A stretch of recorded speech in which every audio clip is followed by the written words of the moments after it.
¿Qué tal, mis cibernautas? Tengan ustedes muy buenas tardes. Les saluda Juan Pablo Rodríguez desde la sede de MD Saltillo. Nos tardamos un poco porque quise pasar algunas resúmenes de encuestas de Trump-Clinton en Estados Unidos, porque si bien es una cuestión política, está afectando mucho las variables económicas.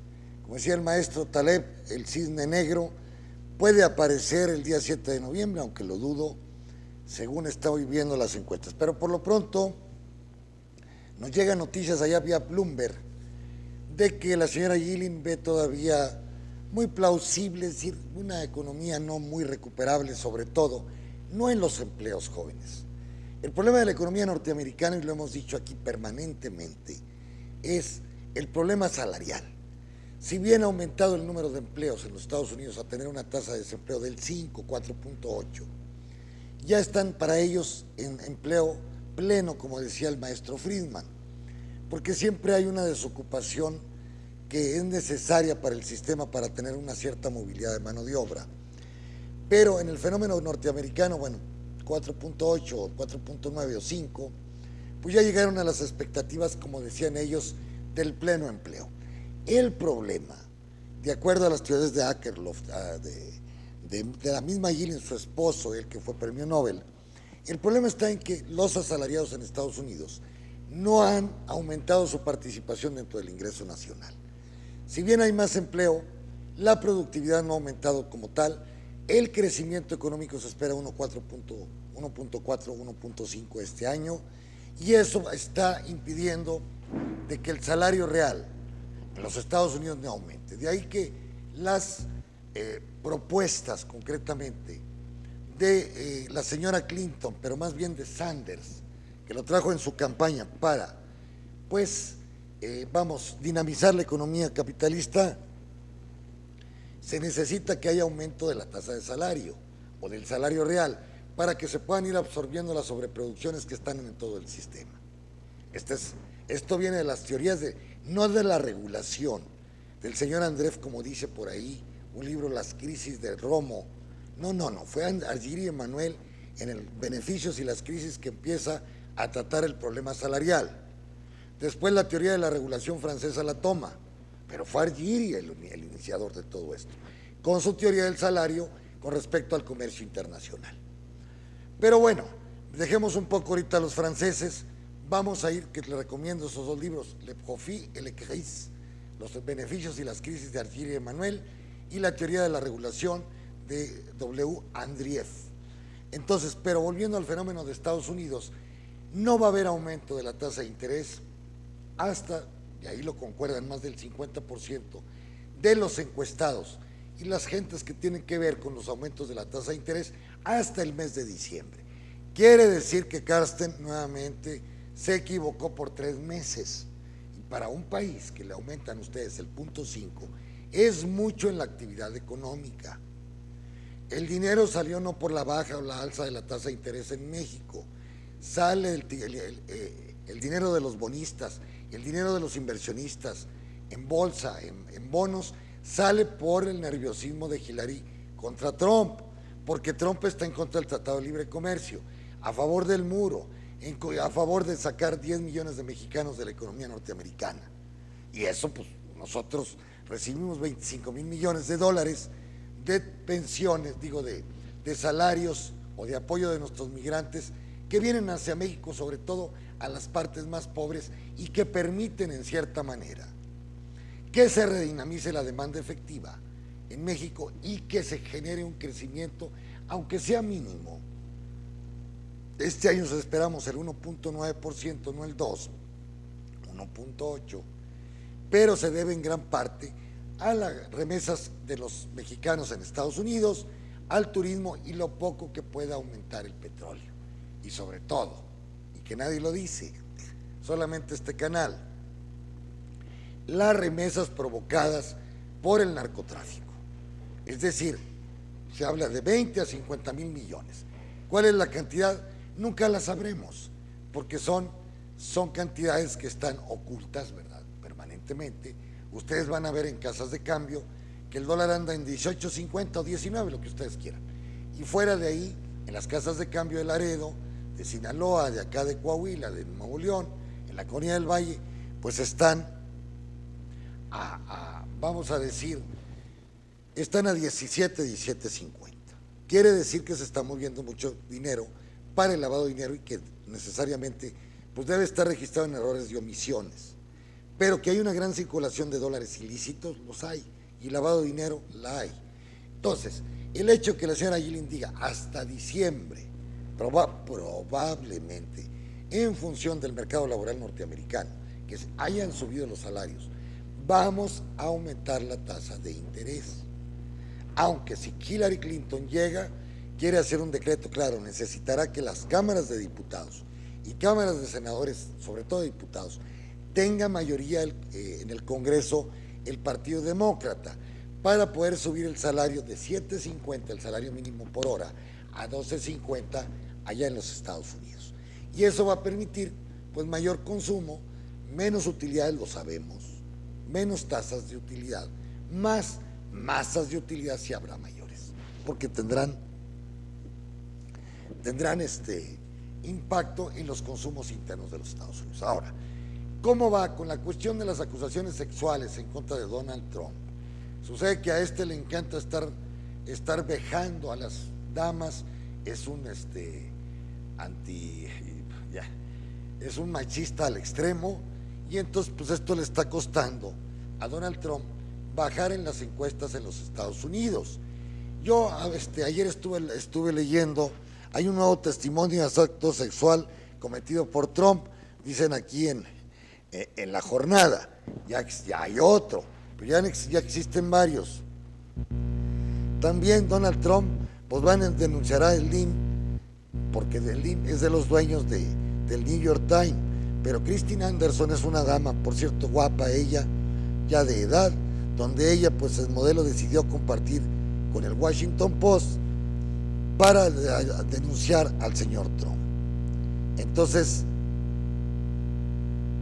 el señor, también hay otra que se llama Jessica Lead, Raquel Crooks, Natasha, oye, por todos lados, están acusando a Donald Trump de acoso sexual.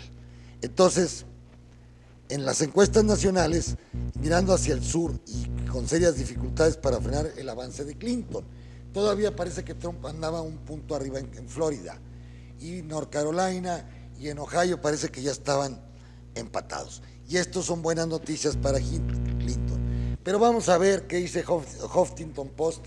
A ver si me puedes pasar la página esta, por favor.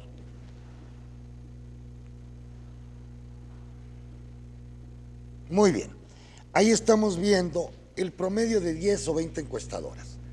Observamos que después de los debates, si ustedes van viendo abajo, julio, septiembre, ya van a estar observando de que la diferencia entre Trump y Hillary pues se está incrementando. Y esto pues son buenas noticias para México, porque el cisne negro no va a aparecer. Decíamos, si gana Trump, el dólar se puede ir a 25. Son elementos sociopolítico-económicos que hay que tomarlos en cuenta. Entonces, de ahí todos esos puntitos es el promedio de las encuestas que se hacen a nivel nacional. Entonces, hay una diferencia, 40, ¿y cuánto trae, por favor, que no observo desde aquí? Déjenme pararme. Me están escuchando los jóvenes. 49.3 Clinton, Trump el 40.9 hasta septiembre 1.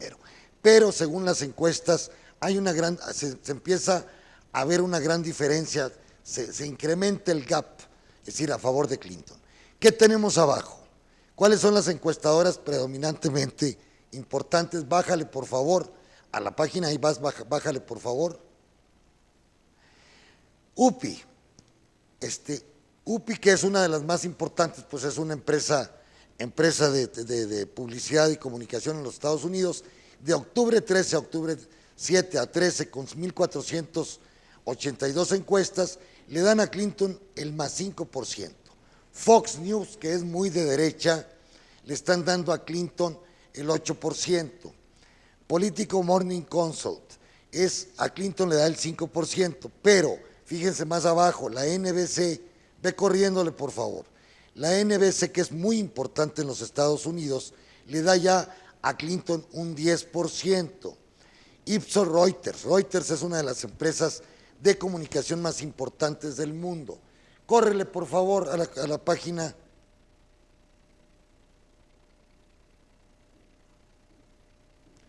YouGov, el economista, que es también muy importante, de acá de Londres, le están dando a Clinton el 5%. Quinnipiac le da el 6%. Ve corriendo la página, por favor. Entonces, ¿qué es lo que hacen Huffington? Es todo. ¿Qué es lo que hacen Huffington Post? Pues lo único que hace es sacar un promedio de todos de todas las encuestadoras, jóvenes. Ahora sí, pasa mi imagen, ok. Sacan un promedio de todas las encuestadoras y pues van determinando que ciertamente Clinton se va posicionando. Ahora lo importante es que Clinton, a pesar de que gane, con mayor número de votos, gane el colegio electoral, porque ustedes saben que en Estados Unidos las elecciones no son directas. Al Gore le ganó a Bush, pero en el colegio electoral, es decir, se determina que el estado que tú ganas todos los delegados. Entonces Clinton, Bush ganó Florida y le ganó a Gore. Ahí hubo hasta tranzas con las boletas con el hermano de Bush, pero eso sirvió para que Bush le ganara a Gore, a pesar de haber tenido menos votos que el señor Gore, pero tuvo más representantes al colegio electoral. Es decir, aquí lo importante no solamente es tener más votos con respecto al contrincante, sino que ganar los principales o los estados que más aportan al colegio electoral. ¿Cuáles son ellos? California, que tiene un mundo de representantes al colegio electoral.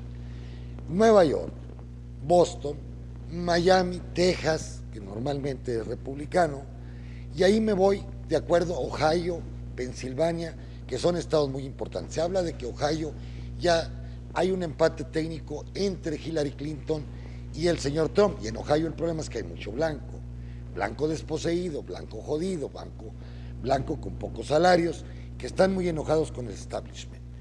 También, en este caso, Hillary trae mucho en contra de votos negativos, lo sabemos, pero como dice ella, o yo o el apocalipsis. Entonces, es la menos peor de los dos. Para México es una ventaja que gane Hillary Clinton, porque muchos votos de ellos latinos, por cierto, Marcelo Ebrard anda promoviendo el voto latino a favor de Clinton en los Estados Unidos, porque sabe las implicaciones que puede tener para López Obrador si es presidente, o para un panista o para un priista, la llegada del señor Trump a la presidencia de la República. Entonces, de acuerdo a las cifras que está dando Huffington Post, pues Clinton deberá ser presidente. Hoy y ayer había unas encuestas relacionadas con los diputados. En los diputados y senadores no se está moviendo mucho. La señora Pelosi, que es la líder de los demócratas en la Cámara de Diputados de California, pues está preocupada. Dice, lo importante no es que Obama sea muy popular. Obama trae un 55% de aceptación, mientras Peña Nieto trae menos del 20, el 15. Nunca nos lo dicen en realidad. Obama es un presidente muy famoso. Va a empezar a dar la vuelta con Clinton y con los diputados y senadores para que la gente vote por los diputados y senadores del Partido Demócrata. Pero la gente en Estados Unidos es muy especial. Normalmente cuando votan a favor de la presidencia de la República, que pueden ser demócratas, el pueblo norteamericano vota en contra en la Cámara de Diputados. ¿Con qué propósito? De que haya un equilibrio. ¿Con qué propósito? Para que el presidente no tenga un superpoder. Y es lo que no quieren muchos republicanos, darle todo el poder a la señora Clinton. Es decir, generar un equilibrio entre los dos poderes, legislativo y el poder ejecutivo. Y también, cuando se tienen mayoría en la Cámara de Diputados, pues ellos escogen a los líderes de la Suprema Corte, como pasa en México, y dicen, bueno, también queremos liberales, pero también pelean que algunos abogados sean conservadores, porque la Suprema Corte, si hay una discusión o hay algún elemento de dirimirse, pues viene la Suprema Corte y dice, esto por aquí nos vamos y esto es lo definitivo. Puede ser matrimonios gay, puede ser marihuana, puede ser lo que ustedes quieran.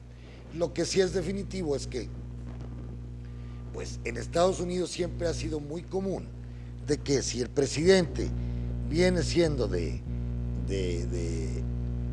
demócratas, pues observamos de parte de los diputados que son republicanos. Bueno, esto con respecto a la señora Gili, ya vi estos, ojalá que Clinton gane, porque pues, el peso mexicano puede bajar a 18.50. Yo en este caso, como tenemos una estructura deficitaria permanente en el comercio internacional, entonces dicen todos, bueno, el que baje mucho el dólar conviene, pero no mucho, porque siempre Hurtado, por ejemplo, el director del Instituto de Investigaciones Económicas de la UNAM, lo mandamos saludar, él ha dicho que México no crece porque normalmente tiene sobrevaluada su moneda, y esto nos complica las relaciones en la balanza comercial o los resultados en la balanza comercial. Entonces, este año, por ejemplo, el déficit en cuenta corriente, si incluimos entradas y salidas de capital, e incluimos igualmente la balanza comercial, estamos observando que ya llegó al 3.5 del Producto Interno Bruto. Por eso el país se ha estado endeudando. Entonces dice Hurtado, ¿qué dice Hurtado, el director del Instituto de Investigaciones? Necesitamos que el peso esté entre 18 y 19 pesos para que no esté sobrevaluado y el mundo nos pueda comprar nuestras mercancías sin problema. Porque cuando una moneda está sobrevaluada, normalmente es más caro. La moneda es más cara y el mundo no nos compra por lo caro que corresponde a nuestras mercancías. Es decir, el acero es más caro que en China, el aluminio, todo lo que producimos, materias primas, vienen siendo más caras, y eso nos afecta en el comercio internacional. Aunado a esto tenemos que la mayor parte de las empresas manufactureras de exportación automotrices importan el 40% de bienes de los Estados Unidos, básicamente muy caros, y somos una gran maquiladora y no hemos desarrollado nuestra propia industria nacional, nuestras propias tecnologías, nuestra propia estructura industrial, como ya lo hicieron Japón, como lo hizo Corea, como lo hizo Taiwán, y ahora lo está haciendo China. Nosotros estamos en el modelo neoliberal trazado por los itamistas o los del ITAM, TEC de Monterrey. Hagamos de México una economía exportadora, bajemos los salarios, tengamos balanzas de pagos superavitarias, pero no las hemos tenido.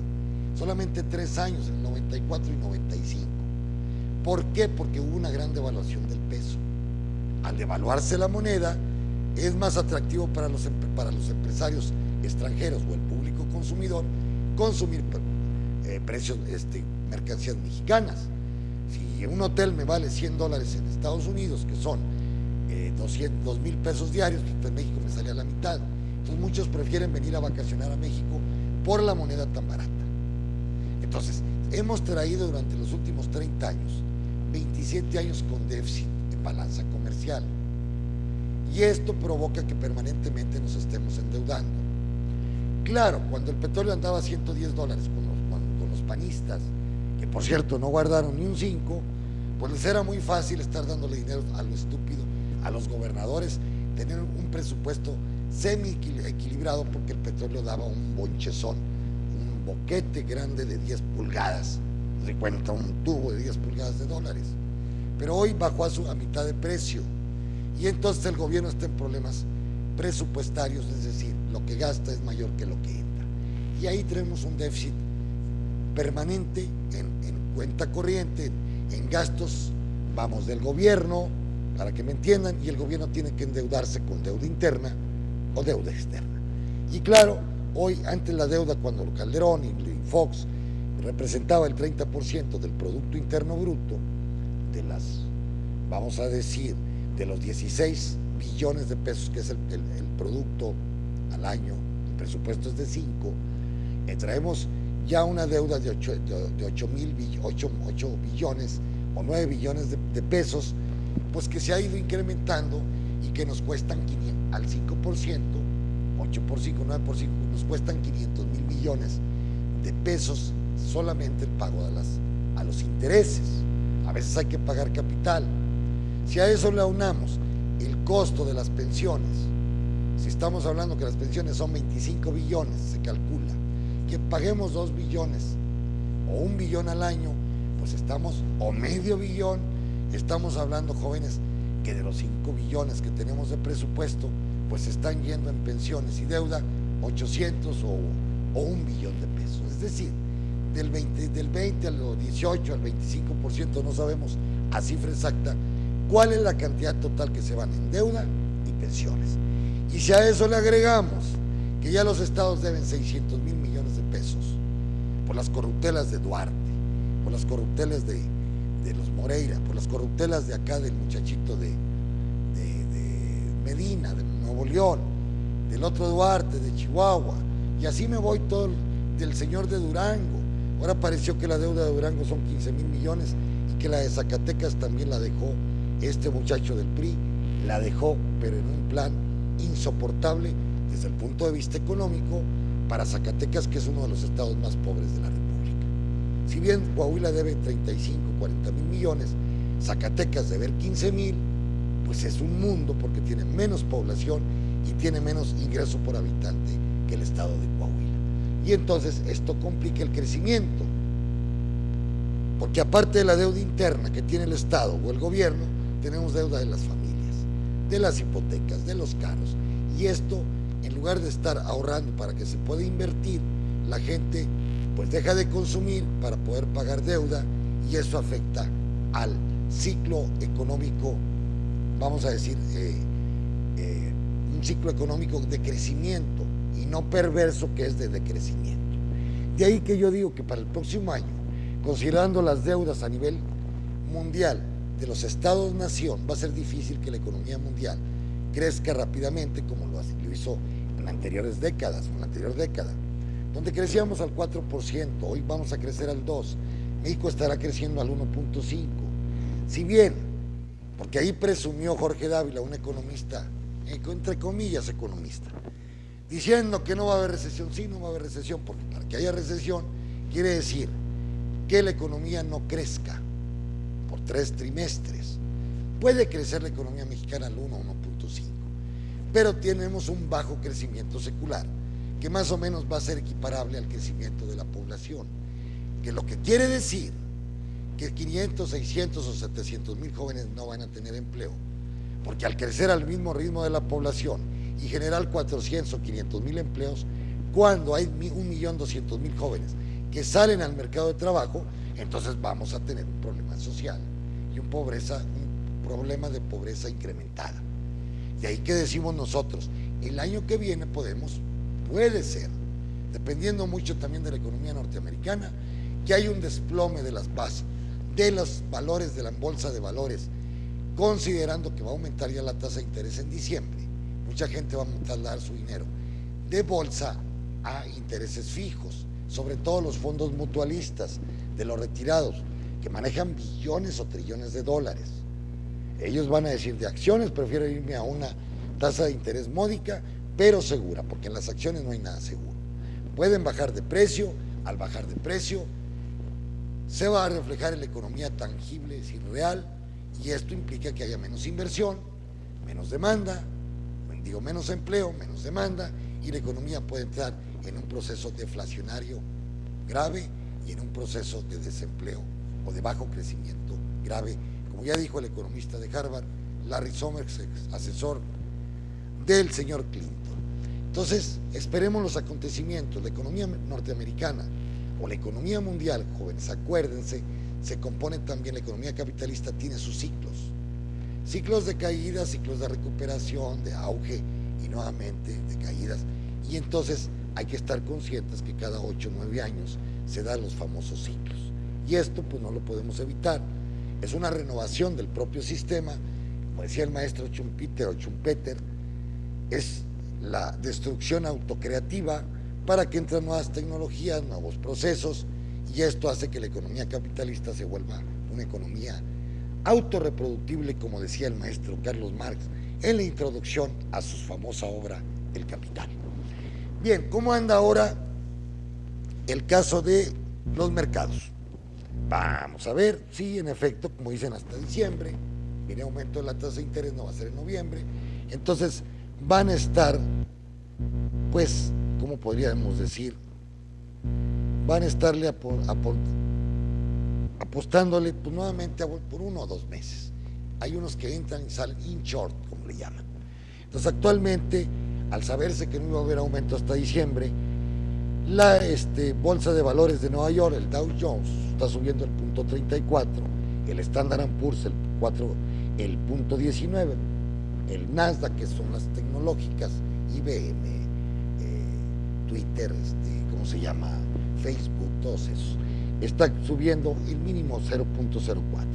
Y en Europa, que habían tenido muy bajas, ayer tuvieron unas bajas terribles en Europa, hoy se recupera el FTSE de Inglaterra con el 0.51, el 1.60 el DAX de Alemania, 1.49, 1.50 París y 1.85 el caso de España. En lo que concierne allá al Asia hay confianza, dicen 0.49 está aumentando la bolsa del Nikkei en Japón, el Hang en Hong Kong el 0.88, el Shanghai Stock Exchange industrial de las 300 empresas más importantes de China subiendo el 0.10 y el Standard & Poor's de Australia bajando mínimamente 0.03 y el India bajando el 0.56%. Entonces, en lo que concierne a las materias primas, que bueno, mueven mucho a las economías latinoamericanas, las famosas commodities, para empezar, pues se puede empezar con el índice commodities subiendo mínimamente 0.07%. La energía bajando, el petróleo el 0.24%, bajando el Brent el 0.10%, la gasolina subiendo el 0.99% y los metales preciosos, en la duda todavía, subiendo el dólar 0.25 y la plata, bajando el oro el 0.25 y la plata subiendo el 1.36. Es decir, no es cierto, la plata bajando el 0.07 también, hay desconfianza. En la agricultura, el maíz subiendo el 1.36, 1.20 el trigo, la cocoa el 0.82, el algodón 1.82, con esto de que no van a subir las tasas de interés, ahí va todo para arriba. Y el ganado en pie, pues recuperándose muy poco a 1.33 a 97.45 la carne en Chicago, es el ganado en pie, carne. Esto es terrible, pues te andaba a 1.50. Para los exportadores mexicanos, yo me incluyo, es terrible esta situación. Bien, jóvenes, recuerden que es viernes, viernes de reventón. Váyanse al chupe, si quieren, váyanse al antro, pero tomen moderadamente y que siempre maneje a alguien que no tome. Porque recuerden que pues sus padres, su esposa, sus hijos, los están esperando en casa. De ahí que vamos como en economía, a buscar un equilibrio del cuerpo humano para no regarla. Pásenla muy bien y nos vemos el próximo lunes a la 1:30 de la tarde. Gracias. El análisis, la opinión y todo lo que quieres saber sobre el mundo de las finanzas lo encuentras en Perspectivas Económicas con el Dr. Juan Pablo Rodríguez. De lunes a viernes a las 13:30 horas y repeticiones a las 9 horas por MS Activo.